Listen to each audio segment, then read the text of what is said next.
Kumusta? Mabuti!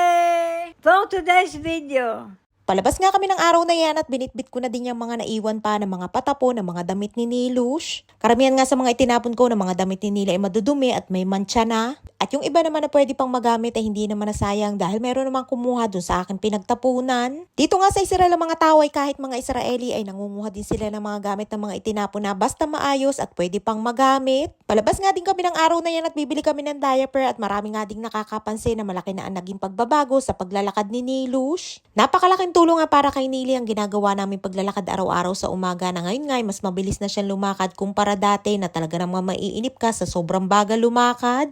At yan nga dyan ko na iniwanan yung aking bitbit at malinis na nga ulit yung gilid ng bakod at nakuha na yung aking mga nauna na itinapon.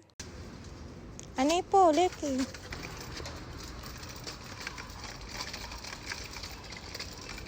Kapag nauna nga si Nili na maglakad ay minsan ay tumitigil yan at pinapakiramdaman ako at baka wala na ako sa kanyang likod. Kita nyo naman at ang bilis na nga lumakad ni Nilush at minsan nga ay nasasabayan na din niya yung normal na bilis ng paglalakad ko. Kahit medyo malayo-layo nga din yung aming nilalakad ay wala siyang reklamo at nag-i-enjoy nga din siya basta nakikita niyang bukas yung mga tindahan. Gusto niya din ay dire-diretso lang ang lakad at kapag tinanong mo kung gustong maupo at baka pagod na ay ayaw niyang maupo. Isa nga din sa dahilan kung bakit mabilis na lumakad si Nilush ay dahil pumayat na siya, hindi katulad dati na malaki at mabigat ang kanyang katawan kaya hirap siyang kumilos. Sana all na nga lamang Nilush ay pumayat ay samantalang ako ay parang sa pataba pa lalo. Ang dami nga diyang iba't ibang klase ng mga paninda ng mga mumurahin, siguro ay galing yan China. Lumipat na din pala kami ng bilihan ng diaper dahil nakakita ako dyan ng katulad nung kay Nilush na ginagamit at mas mura dyan ang mga bilihin. Betak gadol.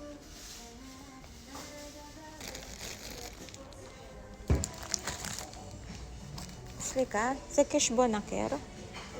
Bumili nga din ako ng aking body wash at pinahiwalay ko nga ng resibo dahil yung aking mga ginagamit sa aking katawan ay sariling pera ko na ang aking ipinambibili. Dumaan nga din kami dyan at nagtingin-tingin at mura nga din dyan ang mga bilihin at bibili nga din sana ako ng mantel ng lamesa. Ay kaya naman pala mura ay masyadong manipis kaya hindi na lamang ako bumili kaya ang ending ay tabo na lamang ang aking kinuha.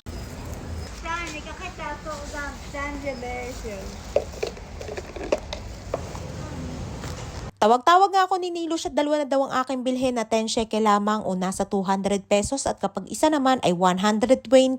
At dahil tabo lang din naman ang aking binili, hindi ko na nga isinama si Nili sa loob dahil masikip at mahihirapan din siya na kumilos dahil sa kanyang walker. At nang pauwi na nga kami, dyan na nga kami dumaan dahil mayroong mga nakapwesto na magtitinda ng araw na yan at bibili daw si Nili ng bulaklak. Malayo-layo na nga din ang aming nalalakad pero parang hindi napapagod si Nili na maglakad.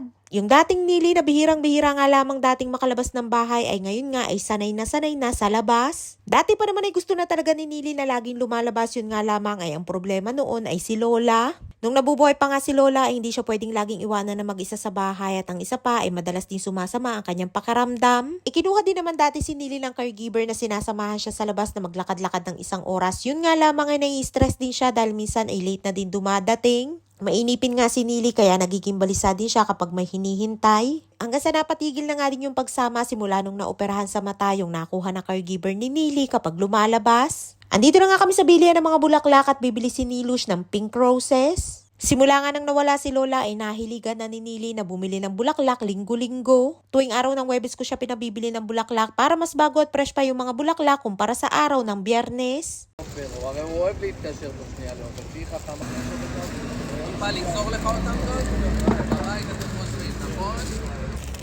Je? כן, שיפה, זה ברור. Je?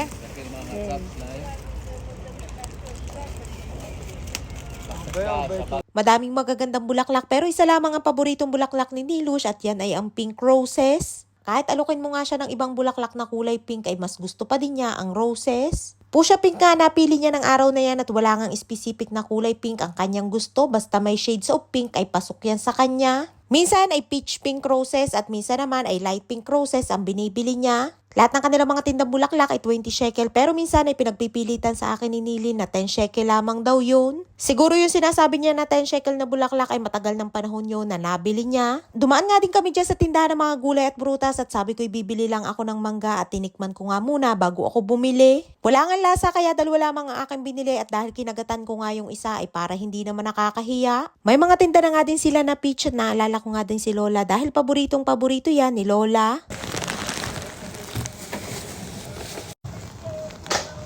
7 shekel ang bili ko dun sa dalawang mangga na wala pang ang lasa o nasa 140 pesos. Yung mangga kasi nila dito na para sa kanila ay magandang klase na at matamis ay tinatawag nila na Mango Maya na nasa 1,000 pesos ang kilo. Pero mas the best pa din yung ating mangga sa Pinas na mas masarap at mas matamis. At ay nga todo sipa na naman ang person sa mga basurahan na nakaharang sa daan dahil dadaan ang ating Disney Princess. Tuwing umaga nga ay may nadadaanan kami ng mga nakaharang na basurahan dahil tuwing umaga ay may na-pick up ng basura.